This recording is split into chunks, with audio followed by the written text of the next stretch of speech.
Well, I think I should have my own TV show called As the Scope Turns. So, yeah. Hi, everyone. It's the Four Gun Guy. And as you can see, there's a new scope on top of my Voodoo 22 long rifle for competition.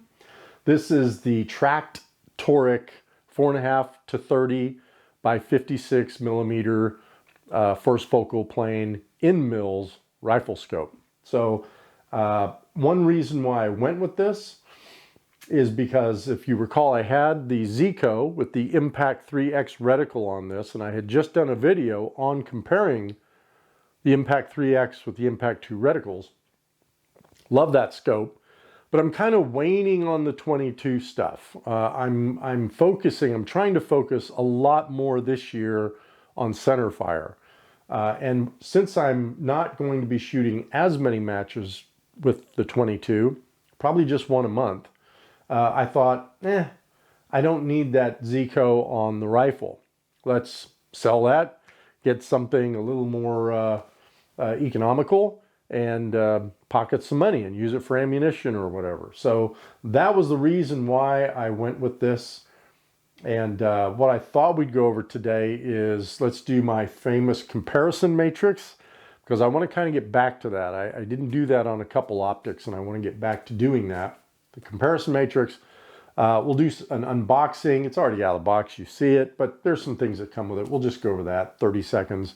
And then I want to go over some of the features of this scope, some things that, are going to be a little different, and I'm going to have to get used to, and you may have to get used to if you look at these scopes. Then we're going to get out to the range, so I want to get some range time, maybe the backyard, and the rifle range with my TriggerCam attached to it, so you can really see what this thing looks like. And then we'll have some final thoughts. So if you're ready to go, let's get to it.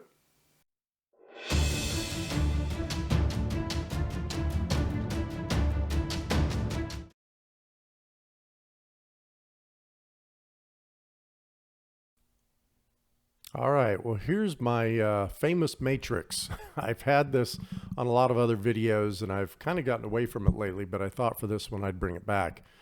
So look, what I did is I kept it in the basically $1,000 to $2,000 range, but I gave a little leeway there as well. So I think I took it down to $926 to $2,026, just to, in case there was some that came in under 1,000 that we should consider.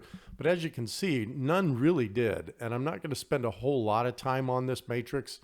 If you want to take a screenshot of it or pause to look at it, just a couple things I want to point out though. Number one, TRACT, their glass is shot glass. So that means it's German glass, which is pretty darn good glass. Number two, they are manufactured in Japan. Athlon manufactures their Cronus, their high-end scope, in Japan. Everyone else assembles in China and has basically Japanese glass. I'm not saying there's anything wrong with either one of those. There's a lot of really good manufacturing facilities now over in China that do pretty darn good work. So I just wanted to bring that up. Price range, yeah, this is, they're at the high end of this, so at around $1,700. I think it is one of the highest. It's up there with the Bushnell Elite Tactical and the Athlon Cronus. Now these prices were gotten off of either your Optics Planet, or I think one I had to go out to Mile High Shooting for, and I can't remember which one that was. I think it was the Burris. But anyway, so let's look at, length, weight. This one is a little heavier than the others by, say, 3-4 ounces. So it is a heavier scope. All the tube diameters are 34 millimeter, and the objective lens was 56. And that was the criteria here, guys. So I know some of you are going to say, hey, what about this brand and that one and this one and that one? If they weren't 56 millimeter objective, I did not look at them. That's just me. That was just my criteria. Field of view here is pretty wide, actually, compared to some of the others. And at the high zoom, it's a little bit up there as well. So I kind of like a wider field of view. Eye relief of this is pretty good, 3.7 inches, and just getting behind it, it looks like it's not bad eye relief at all. It does have a Re-Zero. It does have an illuminated reticle. I was surprised to see that the Bushnell Elite does not have an illuminated reticle, but to be really honest with you, I don't really care about illumination or not. I'm not hunting at night or at dusk or dawn, so I don't really care. The elevation is a big thing to me, and this does have 32 MRADs of elevation and 10 of windage. Now, I hold wind, so I really don't care about the windage, but 10's a little low there if you look at all the rest of these from that aspect. Parallax adjustment, another thing to consider if you're going to use this for, say, what I'm going to use it for, which is 22 long rifle competition. I did want something that was down around 25 yards, and this is. Some of these others are a little higher, like the Bushnell Elite and the Burris Extreme are both 50 yards. So just some things to consider. And in what you get in the package, you do get lens covers and a sunshade. Throw lever is extra, but I'm probably not going to use a throw lever because of some of the other stuff I mount to my scope. It was very interesting to see that Hawk Sport optics, the fourth one over from the left. They included everything, right? The throw lever, the sunshade, the lens covers, and that actually looked like a pretty interesting scope when I was looking at that. I have no experience with them, so I couldn't tell you to go for it or not. Same thing with the Reticle. I've read some good, some not so good, but again, I have no experience with a Reticle, so I don't know.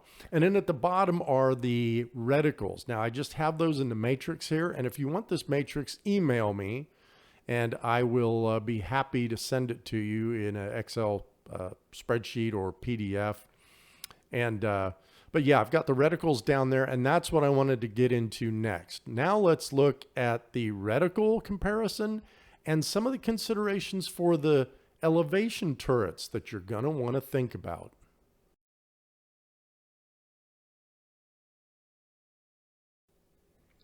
Well, if you've seen my other videos, then you know I'm a huge stickler for reticles. Now, I really do like this TRACT TORIC ELR reticle. It reminds me a little bit of the EBR-7C on the Vortex Gen 3 or my Impact 2 reticle on the Zero Compromise.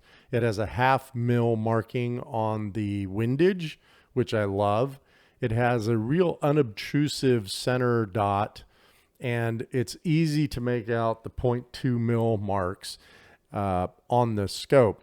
Now, it also has a 1/2 mil markings on the elevation, which I really like as well. And the Christmas tree doesn't get too much in the way. Now let's look at that reticle compared to the Primary Arms ACSS.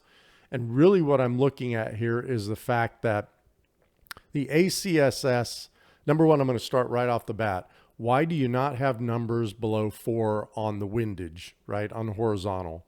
Now I have to get down in place, try to find out where the 1 mil marking is on this thing, and go from there. It does not have a 1/2 mil marking, and I really think that that delta in the middle is going to cover some of those targets up.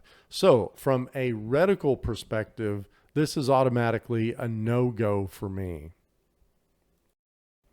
Well, now let's look at the Reticle precision shooting reticle against the TRACT TORIC reticle. I actually like this Reticle reticle. It can be a bit busy. At least they've got it numbered inside the 4, right, on the horizontal. So they've got a 2 there. So I would know where the 1 mil is. And it doesn't have a 1/2 mil mark, but I think it would be easy to figure out that it's the 2, 4, 6, 8, 10. So it's between the 4 and the 6 on the 1/2 mil on the both horizontal and vertical. And I don't think that center dot will cover things up too much. It is a little busy, but it's not too bad of a reticle, to be honest with you. And now we're on the Hawk Frontier rifle scope with the 34 reticle. That's all I could find on it. But again, this is not a bad reticle either. It doesn't have that 1/2 mil mark, but at least it has the numbers inside the 4 on the windage and the elevation. And, if you were going to hold both windage and elevation, in a stage, this might not be a bad reticle for that. The center dot does not look like it's going to cover the target. It's very unobtrusive. So I really do like this reticle. You've got 2, 4, 6, 8, markings, 0.2 mils, and it's a pretty clean reticle. And now the Bushnell Elite Tactical XRS3 EQL reticle. That's a mouthful. I like this reticle. It might seem really busy, and if you got behind it in a match and you were really moving from target to target, it may be a little busy. Again, no half mil markings, but it does have those, the center 4 and 6, 0.4 and 4.6 marks, which really help you understand where the half mil is. And again, the center dot isn't that intrusive, so I think this is a pretty decent reticle. I'd put this, in the top 3 or 4 reticles that I'd consider, and that's why it's in here. And now we move on to the Athlon Ares and Cronus. So both these scopes can use this same reticle. And this is the reticle that I liked from Athlon. Now, again, no half mil markings, but it is a clean reticle. Which one is this? The APRS-1 has a 2 mil number. The APRS-6 does not. So the APRS-6 just goes out to 4, and that's where the numbering starts. So at least they fixed that on this version, in my opinion.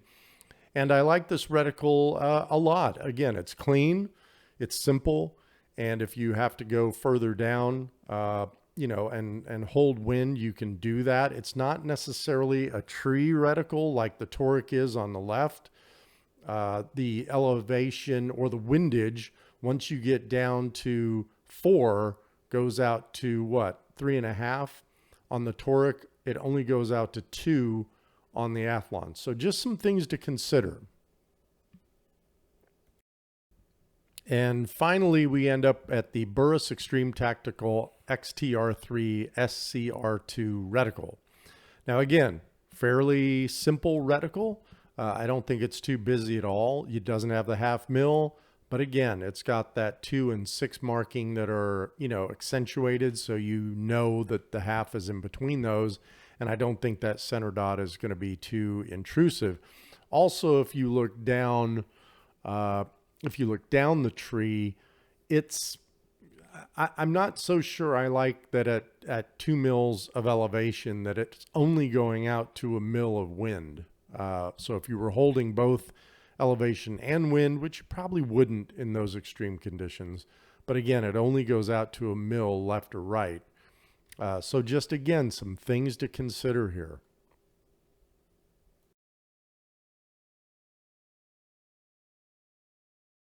Let's do a quick unboxing, and I left it mounted because I wanted to start kind of zoomed out. So look, very simple what you get in the box. You get a lens cloth, sticker, get a chamber flag, you get the 2 lens covers that I was talking about. I put the sunshade on here because I just wanted you to see the sunshade on it. And look, I love this color. It blends with my MDT ACC chassis almost perfectly. So it's a really good looking scope. So there's the unboxing. Now let's talk about some of the features here. And it's a standard scope, right? So it's got the standard features. It's got the illumination knob. The thing I like about this is it has the offsetting in between the illuminations. And I'm going to try to show you that if I remember when I hook the TriggerCam up. The turrets. This is something that's a little different for you. Do you see how tall this turret is? Well, this is set. Now it's up. And I'm going to get closer to this. But this is really different than what I'm used to, right? If you look at my Zico, that turret's about this tall, half the height of this. And when I ordered this, I was like, I am not sure I'm going to like this tall turret. I do like it. Then we're going to talk about some of that stuff. The windage turret is the same way. It comes out quite a bit. I like how you re-zero these things, and I'm going to show you that in a second. Let's start back here at the eyepiece. It's got a real smooth focus, so it's not really too loose and it's not really too tight. I like it. I wish it was a locking focus ring like it is on the Zico. That's the only thing I wish a lot of these scopes would start to employ. Zoom, very, very nice. This is one of the smoothest zooms I've used on any of the scopes I have, even the Zico. This thing is really, really smooth. And if you did put a throw switch on there, this thing would be even more like butter. Parallax, again, the interesting thing is, this is, I think, backwards from my Zico, so I'm going to have to remember that this parallax, I pull it towards me. I think the Zico goes away from me, if I'm not mistaken. But again, very, very nice and smooth. Everything on the scope is smooth, and the workmanship is really, really, really done well. I'm very impressed with the workmanship. See how tall this thing is. I mean, this is really, really tall. Now, to adjust, it is in 0 and it is locked. Lift up, see how high it comes up, and then here we go. Now, I will tell you, these clicks, they're better than my Vortex Gen 3 clicks.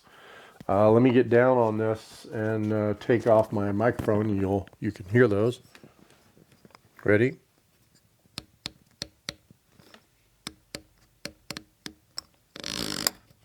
The Gen 3s really bugged me because, again, they were Gen 3s and that was a $2,800 scope. But again, up, adjust, down. This is really smooth. This is, and I've got to tell you, I like this better than my Zico, and I'm going to tell you why. I don't necessarily like the height, but I like the smoothness of this. I'm not having to like really try to get this thing up. And look, I'm just doing this. I'm doing this. If I move, let's move, let's move, let's move. I'm banging around. I'm gonna bang it. There it is. Better be able to take that. But it hasn't come back down, right? It hasn't set. So that's telling me that if I'm moving between a prop and I have to dial my elevation, that this isn't going to flop down. And I'm going to tell you again, guys, I'm going to do my Vortex Gen 3 review. That turret on the Gen 3 came down. Yeah, it did. And I didn't send it back to him, but I shouldn't have to, should I? And that's another thing that kind of just, don't get me on a rant. But anyway, parallax, here we are, as I said, very smooth. And then, of course, the windage doesn't need a 0 stop, right? But it comes out very tactile. And I don't dial wind, so honestly, I really don't care about the windage turret. So there you go. Let me show you how you set that 0 stop, though. Now, they have a video on their website how to do this, but I just wanted to really quickly show you that it is pretty darn easy. They send this thing to you in the package. So they send the 0 stop mechanism in the package. And basically what you're doing is you're taking this top cap off, taking this out, of course falls on the floor. And then what you can see there is that it's got that black ring. You see that black ring sitting in there? This is the 0 stop. So all you do is you set that down in there, you tighten 3 screws, you 0 at first. When you first get it, this thing's going either way because there's no 0 stop installed. And then once you set this in here and set it, then you're going to set this back down on there. And you know what? I better make sure that I do it right because this is zeroed. And so I don't want to screw my 0 up. And I didn't. And then you put this cap back on. And then that's it. We should be set. 0. Oh, one other thing. This doesn't go below 0. So like on my Zico, I can go to -5. This doesn't do that. So I may call them and ask them if there is a way that you can do that. But right now it is a true 0 stop. So it stops on 0. Now let's get out to the range and look through this thing.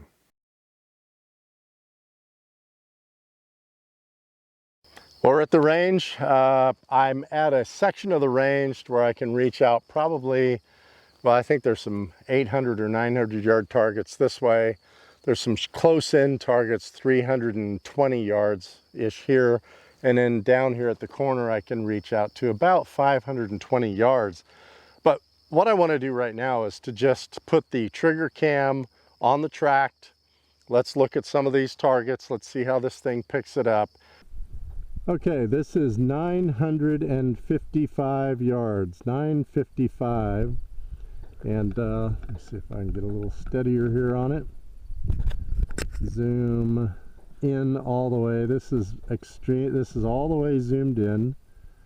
I got to tell you guys, this glass on this thing is pretty darn good. This is the TRACT TORIC at 955 yards zoomed all the way in. I can see the impacts on the target. And now let's zoom out. So let's just kind of get an idea of what we're looking at. This is all the way out to what, 4.5? So now you can see how small that reticle does get at zoomed all the way out. But I usually shoot about here, which is, if I'm looking at this thing, this is about 15 power. So this is what I usually shoot at in a match. So 15 power, I can make the reticle out very well. Let's come to a shorter range target. Some of these targets are right here on this ridge here. And you notice that I'm not having to really, I'm adjusting my parallax just a pinch, but I'm not having to adjust it a whole lot here. And that's pretty zoomed in actually. For these targets, I'd be probably about here, which is about 10 power. And let me see, I think there's another one over here, maybe. Let's see, yeah, it's right over here. There's 10 power. Now for these, yeah, I may be zoomed into here, which is, as I said, this is probably about 14 power. So this is 14 power, zoomed in. I can still see everything great. That's that. So look, this TRACT is, it's turning out to be a pretty nice little scope. I'm going to come way back out here to the 500 berm. I have not had to adjust my parallax like I did on the Vortex. I tell you what, I am going to adjust it just a pinch there, but nothing that would have gotten in my way shooting a match. And remember, I had this adjusted from like 955 yards, so very good reticle, and I got to tell you, this is really good glass.